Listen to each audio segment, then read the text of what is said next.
Salam dəyərli izləyicilər, hər birini salamlayıram. Fizika Vadisindən mən Sadiq Şamilov. Mövzu təkrarlarına gəlin davam edək.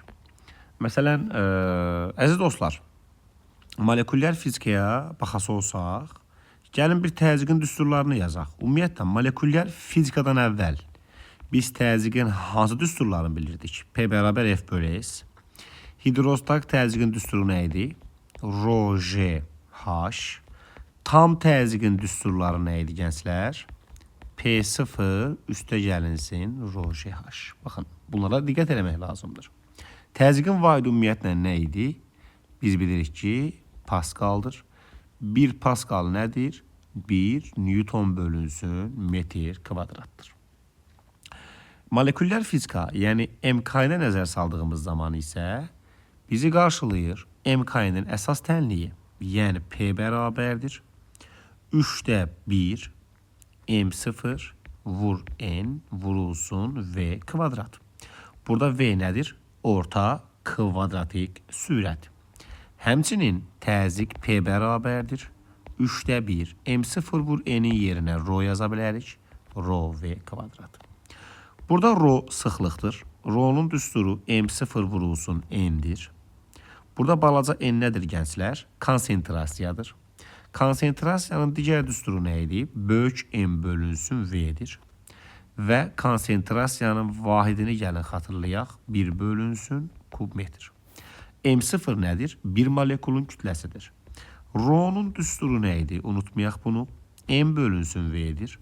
Sıxlığın vahidi nə idi? 1 kilogram bölünsün kub metr. Aha. İndi buradan MK-nin əsas tənliyindən təzyiqin düsturu yazılır. Bəs yaxşı, təzyiqin digər düsturu nə idi? Xatırlayarsınız. P bərabər NKT. Bəli. Burada K Boltzmann sabiti, T temperaturdur. Temperaturun vahidi, əsas vahidi Kelvindir. Kelvin bərabərdir. Dərəcə Selsi üstə gəlinsin 273. Bəli. Selsi şkalasından Kelvinə keçəndə Selsin üzərinə 273 gəlməlisiniz. K burada Boltzmann sabitidir. K'nı hardan tapırsınız? Teta bölünsün T'dən və bu Boltzmann sabiti K'nın vahidi 1 Joule bölünsün Kelvindir. Bir də unutmayın, universal qaz sabiti var R.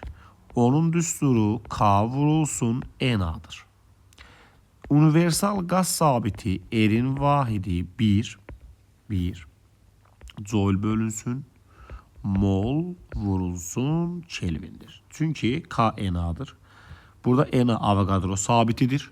Onun vahidi nədir? 1 bölünsün moldur. Təzyiqin digər düsturunu gördük. P bərabər NKT. Bir də burada bilməli olduğumuz digər önəmli nüans kinetik enerjidir.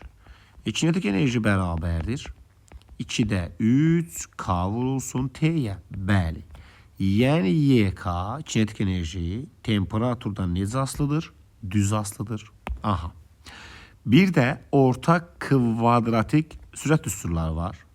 Elə bunu bu yuxarıda çəhrayına yazdığımızdan tapsaq 3P bölünsün Rho'dur.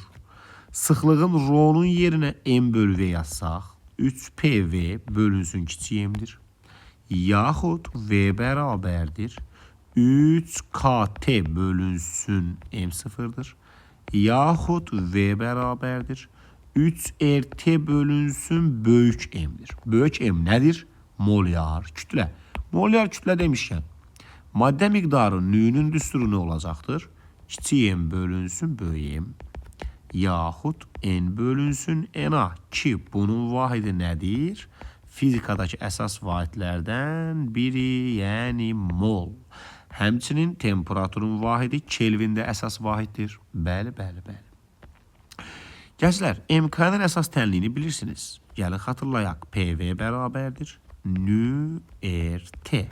Yaxud PV bərabərdir kiçik M bölünsün, bizə dəqiqə, kiçik M bölünsün böyük M RT. Siz buradan ideal qazın hal tənliyini görürsünüz. Yaxud Mendeleev-Klaperon tənliyi. Yəni sizə lazım olan P, V və T-ni tapırsınız. Məsələn, buradan P nəyə bərabərdir? Nü RT bölünsün V-yə. Həcm V nəyə bərabərdir? Nü RT bölünsün P-yə. Buradan temperatur nəyə bərabərdir? Nü R, daha doğrusu T bərabərdir. PV bölünsün nü R-ə. Bunlar tapırsınız. Və bu ifadənin hər tərəfini V-yə bölsək, təzyiqin belə bir üstürü çıxır.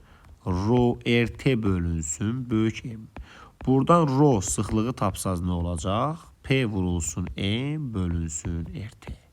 Baxın, burada artıq hər şey tapa bilərsiniz. Və izoprosesləri indi əlavə olaq, mən onun üçün çəkəcəm video.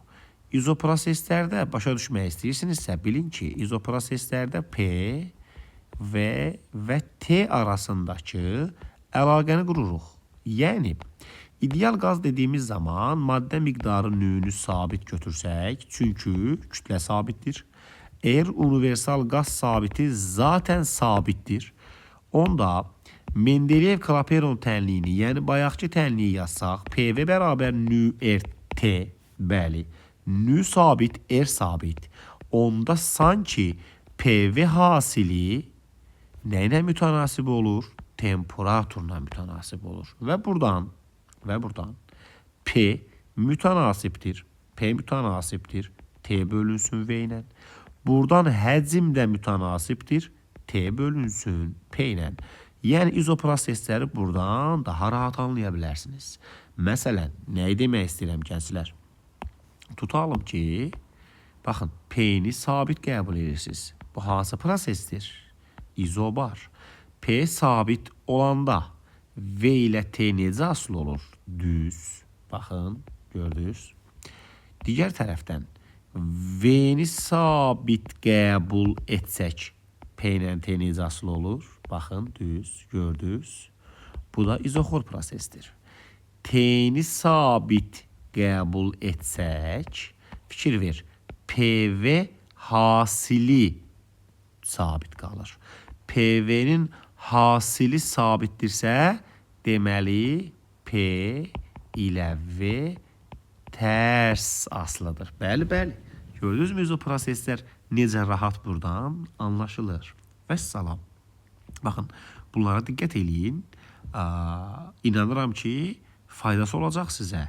Yəni, standart düsturlar var, biz onları mütləq bilməliyik. Məsələn, maddənin aqreqat halları bərk, maye, qaz, plazma. Qazlar həcmlərin və formaların qoruyub saxlamırlar. Mayələr həcmlərin saxlayır, formasını saxlamır.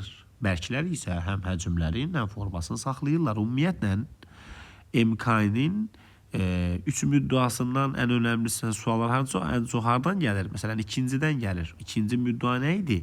Maddəni təşkil edən hissəciklər daimi olaraq nizamsız hərəkətdədirlər və bunu təsdiqləyən təcrübələr vardır. Diffuziya hadisəsi, bunun hərəkəti mütləq buna nəzər yetirin. Nümunə olaraq, məsələn, mən nə deyə bilərəm sizə? Siz Mendeleyev-Klaperon tənliyindən çıxartdığınız bu nəticəni çox rahatçılıqla tətbiq eləyə bilərsiniz hər şeyə. Baxın, PV hasili T ilə mütənasibdir. Məsəl üçün, siz belə bir qrafik qursanız, nümunə olaraq deyirəm. Məsələn, bura olsun T, bura olsun P. Bilirsiniz ki, qrafiklər qırıq-qırıq xətdən gedir. Burada bir alfa bucağı əmələ gəlsin. Bəli. Buradan bax, belə bir düz xət indirdiyim zaman, burada belə bir düz bucaqlı bucaq ortaya çıxdı. Bəli. Baxın, bu bucağın tangens alfasına gəlin baxaq. Nəyə bərabərdir? Qarşı katet T-yə paraleldir. Qarşı bölünsün bitişik, yəni T bölünsün P. İndi baxın bu düstura. Buradan həcmi tapası olsanız, həcmdə T bölünsün P eləyərmi? Bəli. Deməli, tangens alfa T bölünsün P-yə bərabərdir. O da deməli nə imiş? Elə həcmi göstərirmiş. Zaten izoxor prosesdə T ilə P düz asılı olur, düzdürmü? Baxın, tangens alfanı buradan V-yə bərabər olduğunu tapdıq. Bu suallarda çox işə yaraya bilər. Və zaten izoxor prosesdə konsentrasiyanın və sıxlığın da sabit olduğunu bilirik. Əla, baxın buna diqqət eləyin. Ümumiyyətlə, gənclər, biz buradan digər qrafik məsələn quraq özümüz üçün. Məsələn, Belə bir qrafik olsun. V T qrafik olsun. VT qrafik olsun və belə olsun. Baxın, diqqətlə baxın bura. Burada olsun alfa. Gəlin buradan bax, belə bir düz xətt endirək və düz bucağı, üç bucağı yaradaq. Bu bucağın tangens alfası nəyə bərabərdir? Qarşı, yəni bura V-dirsə, burada V-dir. V bölünsün T-dir. İndi baxın, bu düsturdan bura ox qoyuram. Yəni, hardan gəldiyim bil, çətin bir şey yoxdur burada. İndi P və T ilə mütənasib isə, buradan təzik P nə ilə mütənasib olar? Gəlin tapaq. T bölünsün V ilə mütənasib olar, düzdür? İndi bax bura, baxın, bax bura. Burada V bölünsün T nisbəti tangens alfaya bərabərdirsə, bəs onda T bölünsün V mənə nəyi verər? 1 böl tangens alfanı, yəni kotangens alfanı verər. Bəli. Deməli, əgər belə bir V-nin T-dən asılı qrafiki verilirsə, təzik nə ilə tapılacaqdır? Kotangens alfa ilə tapıla bilər. Vəssalam. İndi təbii ki, bu bucağın tətbiqi ilə, bu dediyimiz qaydanın tətbiqi ilə bir çox maraqlı suallar həll etmək olar. Amma bu qaydanı gərək bilərik ki, biz rahat tətbiq eləyə bilək. Ümumiyyətlə, bu bucaqla MK-ində bir çox sualları həll eləyə bilərsiniz. Və elə qrafiklər var ki, məsəl üçün test bankda da var elə sual, səhv yadımda qalmayıbsa, indi onu sual izahında yenə baxaram. Buranı P verib, buranı T verib, belə verib. Baxın, qrafiki belə verib. Baxın, belə verib. Biz öyrəşmişik ki, belə ox qoyub, bura 1 yazıb, bura 2 yazıb. Biz öyrəşmişik ki, qrafik sıfırdan keçsin, amma burada keçməyib. Baxın, belə suallar işləmək üçün nə edə bilərik? Gənclər, gəlin 1, baxın bu nöqtədən və 2 nöqtəsi burada. Buradan gəlin düz xətlər keçirdək, sıfırdan keçən. Yəni, bunlar izoxorlar olarmı? Bəli, çünki təzyiqlə həcm düz aslıdırsa, deməli, V sabitdir. İndi baxın bundan bucağına. 2-nin bucağı buradır, alfa 2. 1-in də bucağı gördünüz, buradır, alfa 1. İndi baxın. Baxın, bu sualı necə eləmək olar? Gəlin görək. Bu sualın həlli üçün yuxarıda yer ayıraq. İndi mən aşağıya belə bir qrafik çəkim. Gəlin, baxın, bura çəkək. Anlamağa çalışaq. Bura olsun P, bura olsun T. Baxın, belə. Və buradan başlanğıcdan, bax, belə bir izoxor proses çəkim. Düz xət. Bura alfa olsun. Yenə mən buradan, bax, belə bir düz xət endirsəm, onda bu bucağın tangens alfası, bura P-dirsə, paralellikdən burada P-dir də. Onda bu bucağın tangens alfası nəyə bərabərdir? P bölünsün T-yə. Düzdür. Məsələn, bunu belə eləmək olar da. Məndən yəqin ki, razısınız. Məsələn, PT qrafikini çəkə bilərəm. Və indi baxın, P bölünsün T-yə. Yenə, yuxarıda mənim yazdığım asıllıq nə idi? P vurulsun V mütənasibdir T ilə. Buradan V nə ilə mütənasib oldu? T bölünsün P ilə. Amma mən bu qrafikdə P bölünsün T-ni tangens alfa tapmışamsa, onda T bölünsün P nədir? 1 böl tangens alfa, yəni P bölünsün T tangensdirsə, onda T bölünsün P nədir? Kotangens alfadır. Baxın, bunu tapdım. Əla, nə gözəl. Deməli, P-nin, baxın, bura işarəliyirəm, P-nin T-dən asıllığı verilibsə, deməli, həcm V nə ilə mütənasib oldu?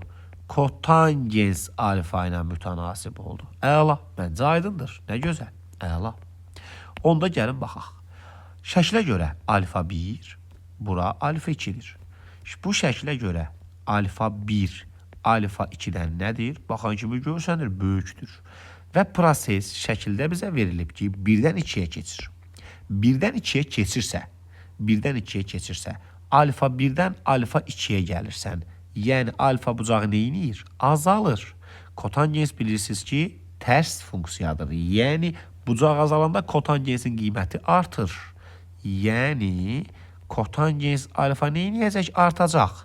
Kotangens alfa nəyə bərabərdir? V-yə. Kotangens alfa artdığına görə deməli həcm artacaq. Həcm artırsa konsentrasiya n neyniyər? Azalar. Həcm artırsa sıxlıq rho neyniyər? Azalar. Baxın biz belə bir sıfırdan keçməyən halı həmin bu tangens və kotangenslə çox rahat analiz elədik ki, bir halından iki halına keçəndə həcm artırmış, konsentrasiya və sıxlıq neyniyirmiş gənclər? Azalırmış. Nə gözəl. Gülən Smailik. Bu tip videoların ardı gəlməsi üçün lütfən izlədikdən sonra fikirlərinizi bildirin.